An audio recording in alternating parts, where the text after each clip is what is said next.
السلام علیکم ورحمۃ اللہ وبرکاتہ۔ جی میرے پیارے اور محترم بھائی، آپ نے حج کا طریقہ پوچھا ہے، تو کتاب و سنت کی روشنی میں حج کا طریقہ پیش خدمت ہے، عمرہ اور حج کا طریقہ۔ مجھے اپنی کم علمی کا پوری طرح اعتراف ہے، اور اپنی کم علمی کا اعتراف کرتے ہوئے میں یہ کہہ رہا ہوں، اسی طرح آدم کا بیٹا ہونا اس صورت میں کم علمی اور آدم کا بیٹا ہونے کے ناطے اس بات کا اعتراف کرتا ہوں کہ غلطی کا ہو جانا ممکن ہے۔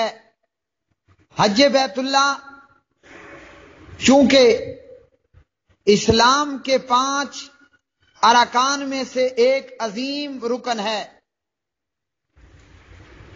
تو اتنی بڑی اہم چیز کو بیان کرتے ہوئے اللہ وحدہ لا شریک سے یہ دعا کرتا ہوں، رب کائنات کما حقہ اس کو بیان کرنے کی توفیق عطا فرمائے، اور اللہ وحدہ لا شریک غلطی سے بچنے کی توفیق عطا فرمائے۔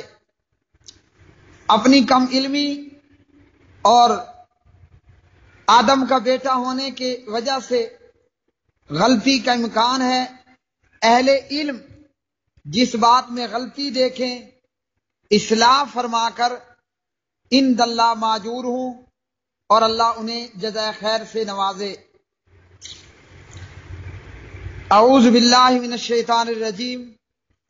الحج اشہر معلومات، حج کے مہینے معلوم و مقرر ہیں، اور یہ مہینے ہیں شوال، ذوالقعدہ اور ذوالحجہ کے پہلے 10 دن۔ اس آیت کا مطلب عمرہ تو سال میں ہر وقت جائز ہے، لیکن حج صرف ان مخصوص دنوں میں ہی ہوتا ہے، اس لیے حج کا احرام ان مہینوں کے علاوہ میں باندھنا جائز نہیں۔ تفسیر احسن البیان، تفسیر ابن کثیر وغیرہ۔ اب جب ہمیں معلوم ہو گیا کہ حج کے مہینے شوال، ذوالقعدہ، ذوالحجہ کے پہلے 10 دن ہیں، تو حج کی قسمیں کتنی ہیں؟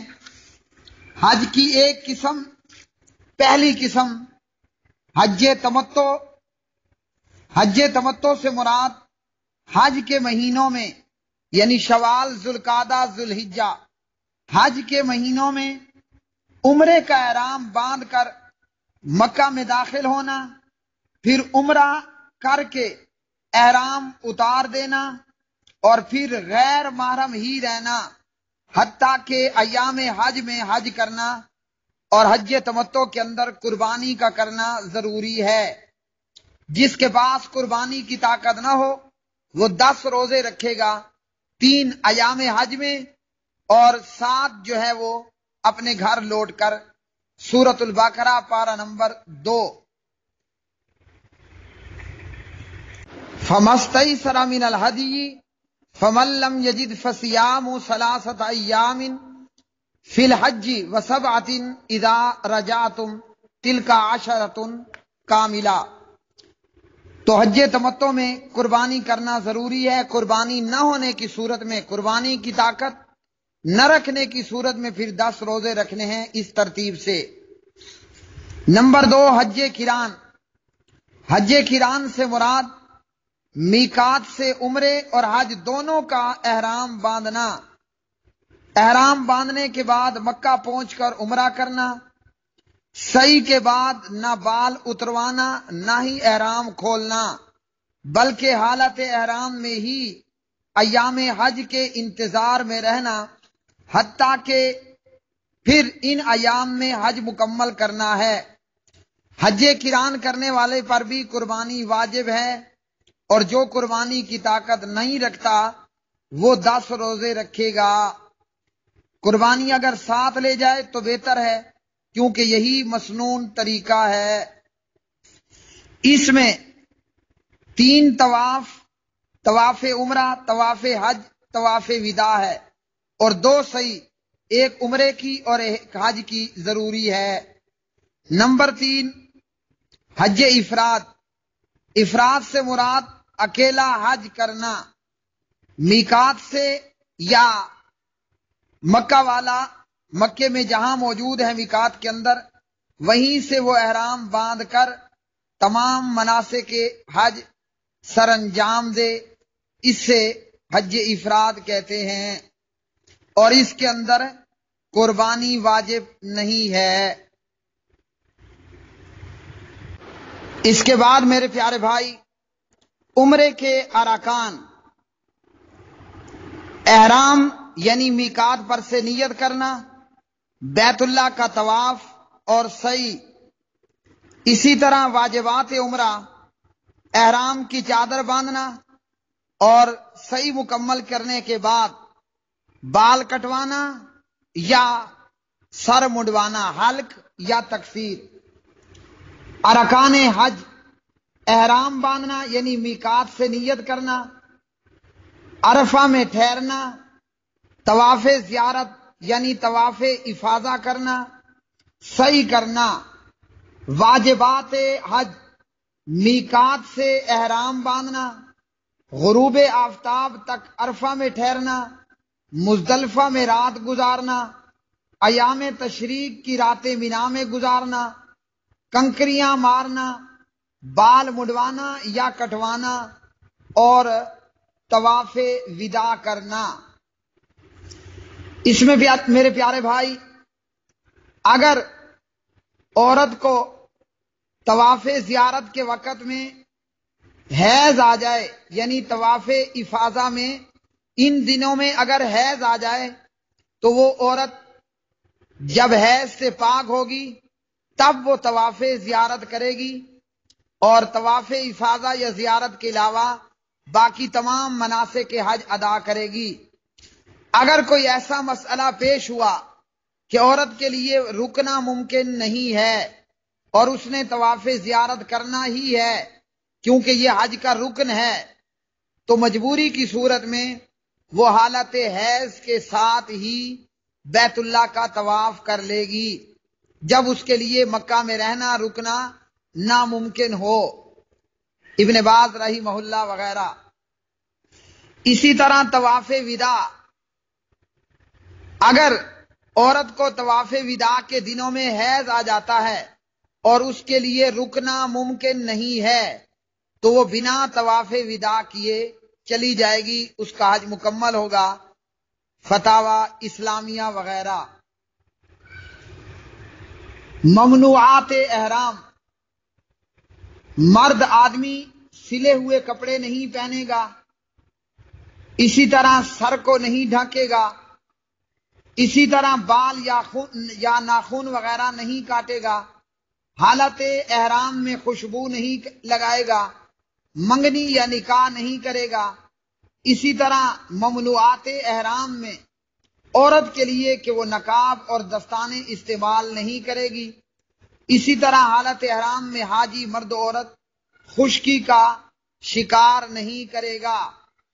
جائز امور، گرمی کی وجہ سے یا کسی وجہ سے غسل کرنا، احرام کی چادریں بدلنا، سر یا بدن میں کھجلی کرنا، انگوٹھی کا استعمال کرنا، گھڑی کا استعمال کرنا، چھتری کا استعمال کرنا، زخم پر پٹی وغیرہ باندھنا، یہ جائز امور ہیں۔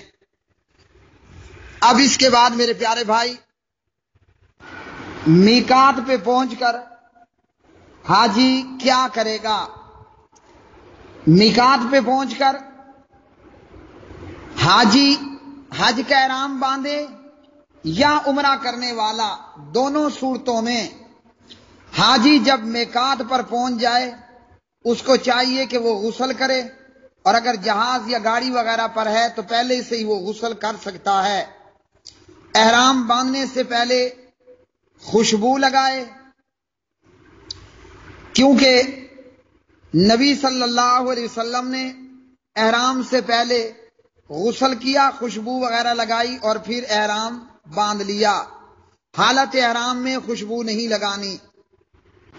جس عورت کو میقات پر یا اس موقع پر حیض ہو یا نفاس ہو تو وہ بھی غسل کر لے اور حج یا عمرے کے لیے احرام باندھ لے۔ احرام باندھنے والے کے لیے مستحب ہے احرام باندھنے سے پہلے اپنی مونچھیں کاٹ لے، ناخن اور زیر ناف اور بغل کے بال ان کو صاف کر لے تاکہ بعد میں کسی قسم کی دشواری نہ ہو۔ عورت جس لباس میں چاہے، جس شلوار قمیض میں چاہے احرام باندھ سکتی ہے، کسی خاص رنگ کی قمیض شلوار پہننا ضروری نہیں۔ ہاں ایسا کلر ہو جو مردوں کے مشابہ نہ ہو، اور ایسا کلر، ایسے کپڑے بھی نہ پہنے عورت کہ جو مردوں کے لیے کشش کا باعث بنے۔ مرد کے لیے ایک تہبند اور ایک چادر پہن لے، سفید ہوں، صاف ہوں۔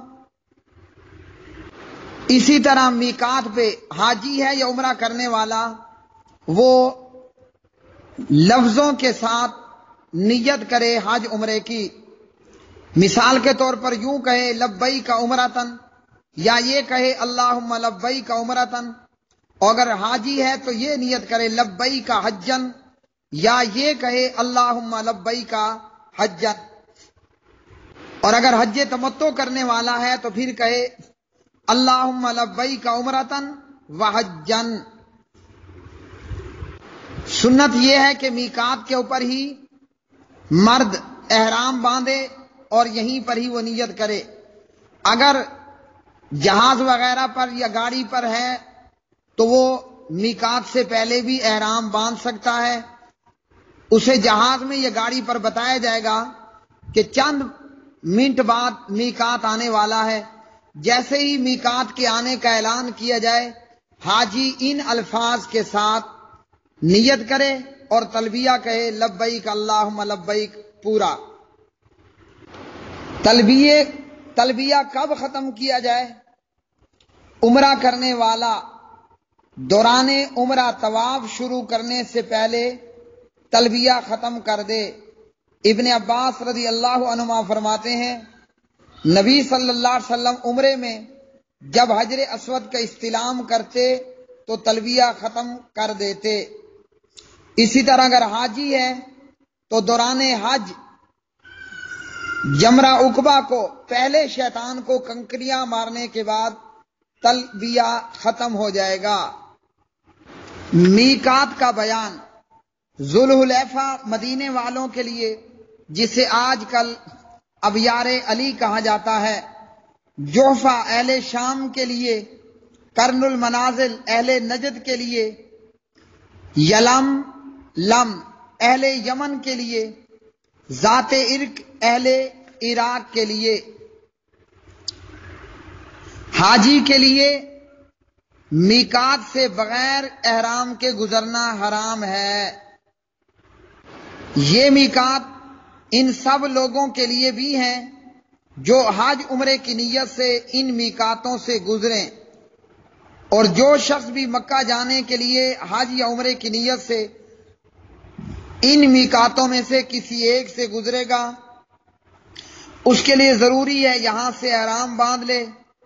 بغیر احرام باندھے یہاں سے آگے گزرنا حرام ہے، چاہے اس کا گزر خشکی کے راستے ہے یا فضائی راستے سے۔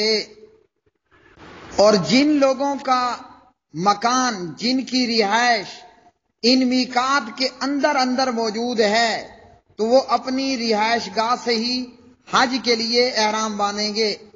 جو لوگ میقات کے اندر ہوں ان کے احرام کی جگہ ان کا گھر ہے، یہاں تک کہ مکہ والے مکے سے ہی حج کے لیے احرام باندھیں۔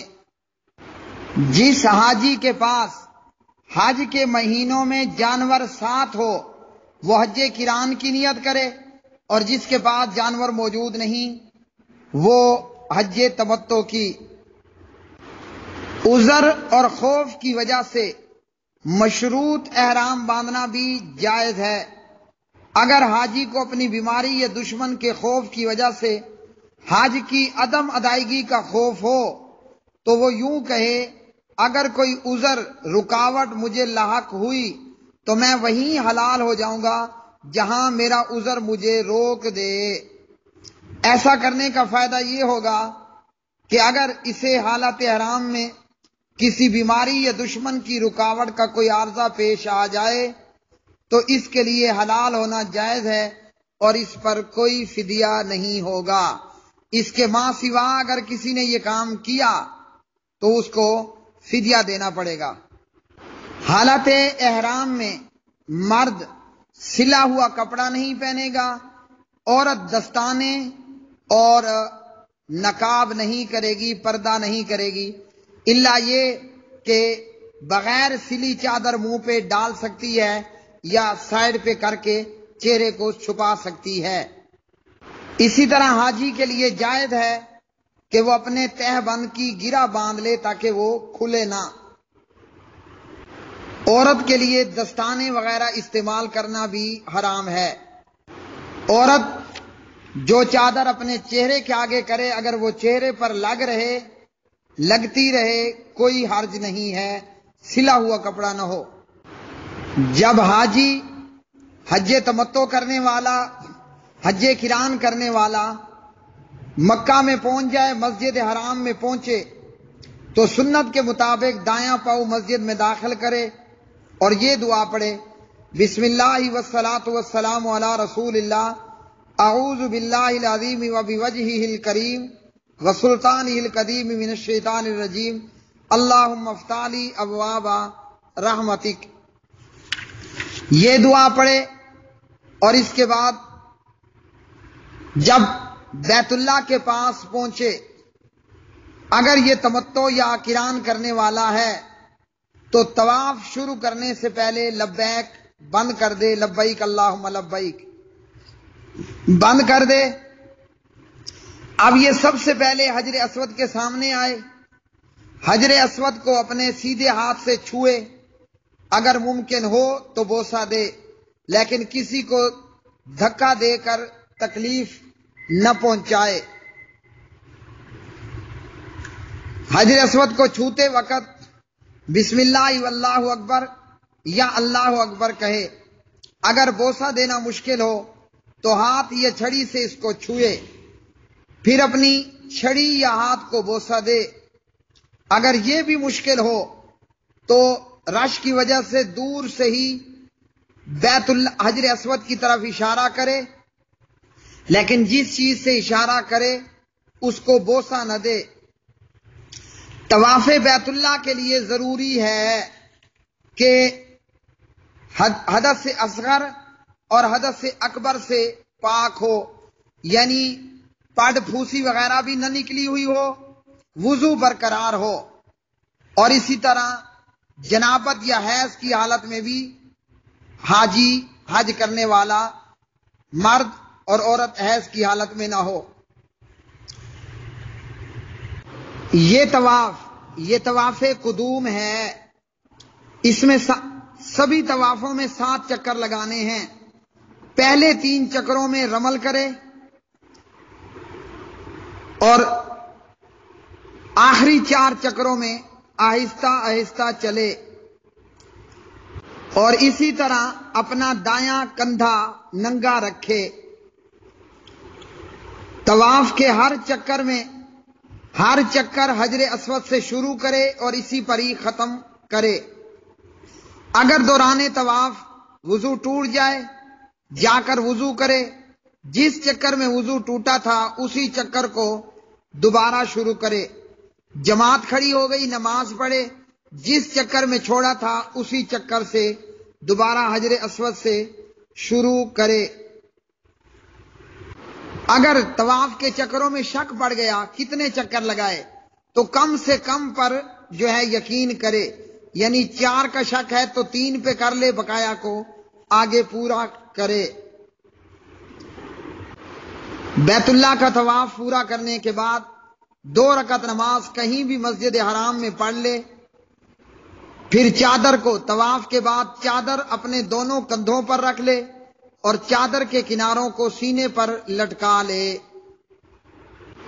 طواف قدوم کے سوا رمل اور اجتباء یعنی پہلے 3 چکروں میں تیز چلنا، کندھا ننگا رکھنا، طواف قدوم کے سوا کسی اور طواف میں نہیں، اور نہ ہی سعی کے اندر کندھا ننگا رکھنا ہے، اور نہ ہی عورتوں کے لیے رمل ہے، نہ انہوں نے کندھا ننگا رکھنا ہے۔ حالت طواف میں حدث اور خباثت سے پاک رہنا چاہیے، اپنے رب کے لیے جھکا ہوا اور خود کو متواضع رکھنا چاہیے، کثرت سے اللہ کا ذکر کرتے رہنا چاہیے۔ اگر طواف میں کچھ قرآن بھی پڑھتا رہے تو یہ بھی بہتر ہے، یعنی دوران طواف تلاوت کرتا رہے، دعائیں کرتا رہے، بہتر ہے۔ طواف کے کسی چکر میں بھی کوئی مخصوص دعا نہیں ہے۔ رکن یمانی اور حجر اسود کے بیچ ربنا آتنا فی الدنیا حسنہ وفی الآخرۃ حسنۃ وقنا عذاب النار، یہ دعا پڑھنا مستحب ہے۔ حجر اسود سامنے آئے تو اس کو چھوئے اور بوسہ دے، اللہ اکبر کہے۔ اگر چھونا اور بوسہ دینا آسان نہ ہو تو جب بھی سامنے آئے اس کی طرف اشارہ کرے اور اللہ اکبر کہے۔ زمزم اور مقام ابراہیم کے پیچھے سے طواف کرنے میں بھی کوئی حرج نہیں ہے۔ پوری مسجد حرام طواف کی جگہ ہے۔ کعبہ کے قریب ترین طواف کرنا افضل ہے، لیکن اس افضلیت کو حاصل کرنے کے لیے لوگوں کو دھکے دینا یا تکلیف میں خود کو اور لوگوں کو مبتلا کرنا قطعاً صحیح نہیں ہے۔ طواف کے بعد جو 2 رکعتیں پڑھنی ہیں، ان رکعتوں میں سورۃ الفاتحہ کے بعد سورہ کافرون قل یا ایھا الکافرون اور سورہ قل ھو اللہ احد کا پڑھنا مسنون ہے۔ اب اس کے بعد صفا مروہ کی سعی اور اس کے آداب کا بیان۔ باب صفا سے نکل کر صفا پہاڑی کی طرف آئے اور اس پر چڑھ جائے یا اس کے قریب کھڑا ہو جائے، اگر میسر ہو تو صفا پر چڑھنا افضل ہے۔ پہلا چکر شروع کرتے وقت ان الصفا والمروۃ من شعائر اللہ ابدأ بما بدأ اللہ بہ، یہ پڑھے۔ اس میں مستحب ہے قبلے کو سامنے کرے اور لا الہ الا اللہ واللہ اکبر، لا الہ الا اللہ وحدہ لا شریک لہ لہ الملک ولہ الحمد یحیی ویمیت وہو علی کل شیء قدیر، لا الہ الا اللہ وحدہ انجز وعدہ ونصر عبدہ وہزم الاحزاب وحدہ، یہ دعائیں پڑھے، اور یہ دعائیں سامنے اوپر لکھی ہوئی بھی نظر آ جائیں گی انشاءاللہ۔ اس کے بعد دونوں ہاتھوں کو اٹھا کر جس قدر دعا کر سکتا ہے کرے، اور جو بھی دعا کرے اس کو کم از کم 3 مرتبہ پڑھے، پھر اتر کر مروہ کی طرف چلے۔ جب پہلے سبز نشان پر پہنچے تو مرد چلنے میں تیزی کرے یہاں تک کہ دوسرے نشان تک پہنچ جائے، لیکن عورت ان دونوں نشانوں کے درمیان میں نہ دوڑے۔ عورت کے لیے صرف پوری صحیح میں چلنا ہے، پھر چل کر مروہ پر چڑھے یا مروہ کے پاس کھڑا ہو جائے اور پھر وہی دعا کرے ان الصفا والمروۃ من شعائر اللہ۔ پھر اتر کر چلنے کی جگہ چلے، دوڑنے کی جگہ دوڑے، نشان لگے ہوئے ہوں گے یہاں تک کہ صفا تک پہنچ جائے۔ ایسا 7 مرتبہ کرے، جانا ایک صحیح اور واپس آنا ایک صحیح ہے۔ صفا مروہ کی صحیح کے لیے طہارت یعنی باوضو ہونا وغیرہ ضروری نہیں ہے۔ حدث اصغر ہو یا اکبر، دونوں میں صفا مروہ کی صحیح کرنا صحیح ہے۔ ہاں، طہارت کے ساتھ ہونا مستحب ہے۔ جب صحیح پوری کر لے تو اپنے بال منڈوا لے یا چھوٹے کرا لے۔ مرد کے لیے بال منڈوانا افضل ہے، لیکن تمتع کرنے والا ہے، قران کرنے والا ہے تو اس کے لیے یہ ہے کہ وہ یہاں اب بال چھوٹے کروا لے اور حج کے اختتام پر بال منڈوا لے مینا کے اندر۔ تمتع کرنے والا بال کٹوانے کے بعد احرام کھول دے، اب اس کے لیے سب کچھ حلال ہے۔ جو حج قران کر رہا ہے وہ اسی طرح بدستور حالت احرام میں رہے گا۔ عورت بھی اپنے سر کے بالوں کی کچھ بال کٹوا لے۔ حج تمتع کرنے والے کا عمرہ پورا ہوا، قران کرنے والے کا بھی عمرہ پورا ہو گیا۔ اب اس کے بعد ہے حج کا بیان۔ یوم الترویہ 8 ذی الحج کو حج کا احرام باندھ کر مینا جانے کا بیان۔ قران والا ویسے احرام میں تھا، تمتع والا اپنی رہائش گاہ سے احرام باندھے، اور حج افراد کرنے والا بھی اپنی رہائش گاہ سے احرام باندھ کر 8 ذی الحجہ کو مینا کی طرف احرام باندھ کر روانہ ہو جائے۔ 8 ذی الحجہ کو حج کا احرام باندھنے کے بعد زوال سے پہلے یا بعد میں مینا جانا مسنون ہے، اور پہلے شیطان کو کنکریاں مارنے تک وہ کثرت کے ساتھ لبیک اللہم لبیک پکارتا رہے۔ حجاج کرام ظہر، عصر، مغرب، عشاء اور نماز فجر مینا کے اندر ہی پڑھیں گے۔ سنت یہ ہے کہ ہر نماز اپنے وقت پر قصر کر کے پڑھی جائے، یعنی ظہر 2 رکعت، عصر 2 رکعت، عشاء 2 رکعت، مغرب اور نماز فجر اسی طرح پوری پڑھی جائے گی، یعنی 3 رکعت اور 2 رکعت، جس کی قصر نہیں ہے۔ یہاں جو مکہ والا ہے وہ بھی قصر کرے گا، جو خارجی ہے وہ بھی قصر کرے گا، وطنی بھی اور خارجی بھی دونوں نماز قصر کر کے پڑھیں گے، کیونکہ نبی صلی اللہ علیہ وسلم نے سبھی کو نماز قصر کر کے پڑھائی۔ نماز فجر مینا میں پڑھنے کے بعد 9 ذی الحجہ کو طلوع آفتاب کے بعد حاجی عرفہ کی طرف روانہ ہو جائیں۔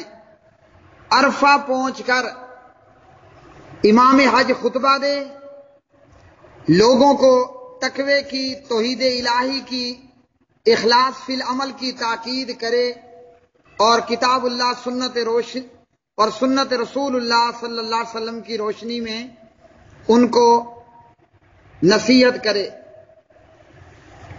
تمام لوگ خطبہ کے بعد ظہر اور عصر اول وقت میں 1 اذان اور 2 اقامت کے ساتھ نبی صلی اللہ علیہ وسلم کے فعل کے مطابق، عمل کے مطابق ظہر اور عصر کو قصر کر کے، یعنی 2 رکعت اور جمع کر کے پڑھیں۔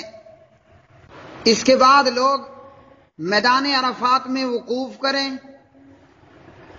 تلاوت قرآن کریں، کثرت سے دعائیں کریں، اور مختلف دعائیں جو احادیث سے ثابت ہیں، ذکر و اذکار، لا الہ الا اللہ وحدہ لا شریک لہ، لا الہ الا اللہ وحدہ لا شریک لہ، لا الہ الا اللہ ولا نعبد الا ایاہ، جو مسنون دعائیں ہیں وہ دعائیں کریں۔ میدان عرفات میں وقوف کے دوران اپنے لیے، امت کے لیے، پاکستان کے لیے، کشمیر کے لیے، ہندوستان کے مسلمانوں کے لیے، فلسطین کے مسلمانوں کے لیے، شام کے مسلمانوں کے لیے، یمن کے مسلمانوں کے لیے، سعودیہ کے مسلمانوں کے لیے، اور تمام اسلامی ممالک میں موجود مسلمانوں کے لیے، پوری دنیا میں موجود مسلمان پبلک کے لیے دعا کریں، مسلمان حکمرانوں کے لیے اللہ سے جو ہے وہ ہدایت کی دعا کریں، اور مسلمانوں پر جو فتنے ہیں کفار اور منافقوں کی طرف سے، ان کے واسطے سے دعا کریں کہ اللہ اس کو، مسلمان امت کو، ان تمام چیزوں سے نجات عطا کرے۔ نبی صلی اللہ علیہ وسلم پر جتنا ہو سکتا ہے درود پڑھا جائے۔ میدان عرفات میں وقوف کرتے ہوئے جب سورج غروب ہو جائے تو سکینت اور وقار کے ساتھ نماز مغرب پڑھے بغیر مزدلفہ کی طرف لوٹیں، کثرت سے لبیک اللہم لبیک پکاریں، جہاں کچھ راستہ کھلا ملے وہاں ذرا تیز چلیں۔ میدان عرفات سے سورج کے غروب ہونے سے پہلے واپس آنا جائز نہیں۔ جب سورج غروب ہو جائے میدان عرفات کو چھوڑ کر مزدلفہ کی طرف روانہ ہو جائیں اور پھر مزدلفہ میں آ کر مغرب اور عشاء کی نماز قصر کر کے پڑھیں۔ مغرب کی 3 رکعت اور عشاء کی 2 رکعت۔ عشاء کو قصر کرنا ہے اور دونوں نمازوں کو جمع کر کے ادا کرنا ہے۔ مزدلفہ میں نماز فجر کے بعد سورج روشن ہونے تک مسلسل دعائیں کرتے رہنا ہے۔ جو لوگ مزدلفہ پہنچنے سے پہلے ہی نماز سے پہلے کنکریاں چننے لگ جاتے ہیں ان کا یہ عمل صحیح نہیں ہے۔ نبی صلی اللہ علیہ وسلم نے مشعر الحرام سے واپسی پر کنکریاں چننے کا حکم دیا۔ جس جگہ سے بھی کنکری چن لی جائے کافی ہے۔ مزدلفہ سے کنکریاں چننے کو خاص نہ کیا جائے بلکہ مینا سے بھی چننا جائز ہے۔ حاجیوں کو رات مزدلفہ کے اندر ہی گزارنی ہوگی، البتہ کمزور عورتیں اور بچے اگر اخیر رات میں مینا روانہ ہو جائیں تو بھی جائز ہے۔ نماز فجر پڑھنے تک حاجی مزدلفہ میں ہی مقیم رہیں۔ نماز فجر کے بعد قبلے کو سامنے کر کے مشعر الحرام پہاڑی کے سامنے کھڑے ہوں اور کثرت سے ذکر الہی، تکبیرات اور دعائیں کریں یہاں تک کہ صبح خوب روشن ہو جائے۔ دعا کے دوران ہاتھ اٹھانا مستحب ہے۔ کوئی ضروری نہیں ہے کہ حاجی مشعر الحرام ہی کے قریب کھڑا ہو بلکہ جہاں بھی کھڑے ہو جائیں کافی ہے۔ پورے کا پورا مزدلفہ کھڑا ہونے کی جگہ ہے۔ صبح روشن ہوتے ہی مینا جانا اور مینا پہنچ کر کنکریاں مارنا۔ جب صبح خوب روشن ہو جائے تو سورج نکلنے سے پہلے مینا کی طرف چلنا، چلتے ہوئے کثرت سے لبیک اللہم لبیک پکارنا۔ اسی طرح مینا پہنچ کر جمرہ عقبہ کے پاس پہنچ کر لبیک بند کر دینا اور وہاں پہنچتے ہی جمرہ کو پے در پہ کنکریاں مارنا۔ جمرے کو پے در پہ 7 کنکریاں مارنے ہیں۔ ہر کنکری کے وقت ہاتھ اٹھائیں، اللہ اکبر کہیں۔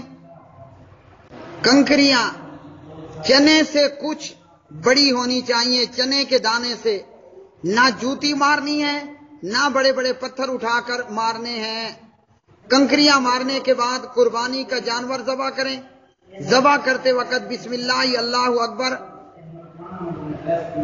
اللہم ھذا منکا والاکا۔ کنکریاں مارنے کے بعد قربانی کا وقت ایام تشریق کے تیسرے دن آفتاب ڈوبنے تک ہے، 11، 12، 13۔ تو قربانی کے کل 4 دن ہوئے، یوم النحر 10 ذی الحجہ اور اس کے بعد کے 3 دن۔ جانور قربان کرنے یا جانور قربان ہو جانے کے بعد حاجی اپنا سر منڈوا لے۔ کنکریاں مارنے اور بال منڈوانے کے بعد حاجی کے لیے عورت کے سوا سب چیزیں حلال ہو جاتی ہیں جو احرام کی وجہ سے حرام تھیں۔ اس کو کہا جاتا ہے تحلل اول، پہلا حلال ہونا۔ اس کے بعد حاجی خوشبو استعمال کر سکتا ہے۔ مکہ جا کر طواف کرنا ہے۔ اس طواف کو طواف اضافہ یا طواف زیارت کہا جاتا ہے جو حج کا ایک رکن ہے۔ اس کے بغیر حج پورا نہیں ہوتا۔ جن کاموں کے کرنے سے حاجی پوری طرح حلال ہو جاتا ہے وہ 3 ہیں: جمرہ عقبہ کو کنکریاں مارنا، بال منڈوانا، طواف افاضہ یا طواف زیارت کرنا اور اس کے بعد سعی کر لینا۔ اس طرح حاجی پوری طرح حلال ہو جاتا ہے۔ طواف افاضہ وغیرہ کرنے کے بعد حجاج مینا جائیں، وہاں 3 دن اور 3 راتیں قیام کریں، اور ہر دن سورج ڈھل جانے، زوال ہو جانے کے بعد تینوں جمرات کو ساتھ ساتھ کنکریاں ماریں۔ کنکریاں مارنے میں ترتیب کا لحاظ رکھنا ضروری ہے۔ پہلے اس جمرہ سے رمی شروع کی جائے جو مسجد خیف کے قریب ہے، اس کو 7 کنکریاں مارنا، پھر اگلے کو اور پھر اس سے اگلے کو۔ بچہ، بیمار اور بوڑھا اور حاملہ عورت کی طرف سے کوئی بھی اس کا وکیل ہو کر اس کی طرف سے کنکریاں مار سکتا ہے۔ جیسے آپ کو شروع میں بتا چکا، حج تمتع اور حج قران کرنے والا، اس پر قربانی واجب ہے، چاہے ایک بکرا کرے یا گائے، بیل وغیرہ اونٹ میں سے ایک حصہ، 7واں حصہ کر لے۔ اور جو تمتع اور قران کرنے والا قربانی نہ کر سکے تو وہ 10 روزے رکھے 3 ایام حج میں اور 7 گھر لوٹ کر۔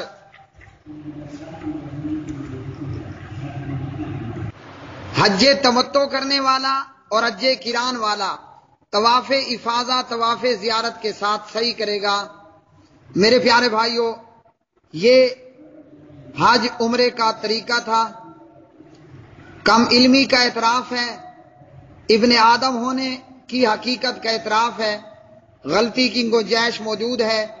رب کائنات سے دعا ہے کہ اللہ مجھے بھی حج بیت اللہ اور بیت اللہ کے عمرہ کرنے کی سعادت نصیب عطا فرمائے بار بار، اور جو حجاج حج کر رہے ہیں، کریں گے، اللہ ان کے حج کو قبول و منظور فرمائے، امت کے حال پر رحم فرمائے۔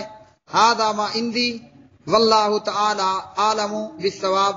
آپ کا بھائی حافظ محمد اقبال سلفی، خطیب جامع مسجد اہل حدیث انصار السنہ Pakistan, KPK Dera Ismail Khan. WhatsApp number 0312 797 4052۔